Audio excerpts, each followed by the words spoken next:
everyone, my name is Nicole and I'm a Democratic activist based in Montreal. I'm making this video today on behalf of my organization, Democratic Alliance Canada, because we want to talk to you about a really important issue that's affecting Canadians right now. You may have heard of it. It's called Bill C-51. In case you haven't heard of Bill C-51, it's a draft law that's formally named the Anti-Terrorism Act 2015. And it was initially proposed by the Conservative Party of Canada in response to the October 22nd, 2014 shootings at Parliament Hill in Ottawa, which are widely considered to have been a terrorist attack linked to ISIS. The bill's goal is going to be to increase the power that government and law enforcement have to prevent potential future terrorist attacks, which includes increased information sharing, increased surveillance, and the increased ability of law enforcement to prosecute and more severely punish any individuals or groups that it deems to be terrorist threats. Now, the bill isn't a law yet, but it's being pushed very, very quickly through the process in Parliament. There's been increasing public opposition as well as opposition from other political parties in regard to this bill, mainly because the bill isn't as clear as it should be as to what the government is or could be defining as a terrorist threat. So there's a lot of concern over how this bill is potentially going to target and affect peaceful activists, namely First Nations, environmental activists, and economic activists who have been stated to be major threats of this bill, as well as, of course, the Canadian Muslim community. At what point are we crossing the line here from reasonable security measures to infringing on the basic democratic rights of Canadians? This bill is considered by many to be a threat to democracy because it has the potential to actually scare people off from exercising their basic democratic rights to protest and to express political dissent because they're afraid of being targeted or treated as terrorists, even though they have absolutely no real intention to hurt anyone. There are also obvious privacy concerns. Whether or not you have anything to hide, these excessive surveillance measures proposed by our government in response to the relatively minor risk of a terrorist attack should be concerning to you. Privacy is your right, and unless the government has a legitimate reason to suspect you of criminal activity, these measures are quite simply unwarranted. So like I said, there's been a lot of opposition to the bill on many fronts. And just over a week ago, the Harper government finally folded under the pressure and decided to introduce some amendments to the bill. After discussion of these amendments, the bill passed its second reading very quickly.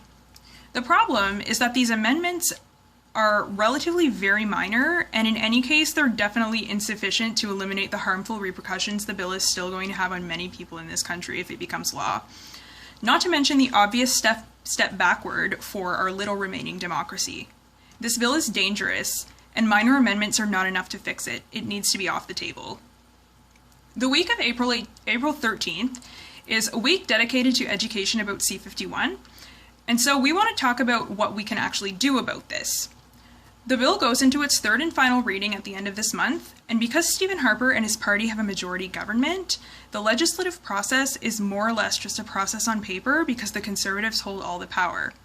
If the Conservatives want to pass this bill, they can and they will pass it, but we still have time to convince them not to, and to show them that we won't give this up without a fight. Our goal is to create and maintain so much public opposition to the bill that the Conservatives are forced not to pass it because there will be too much political risk involved for them. So there are a few simple things that you can do to get involved.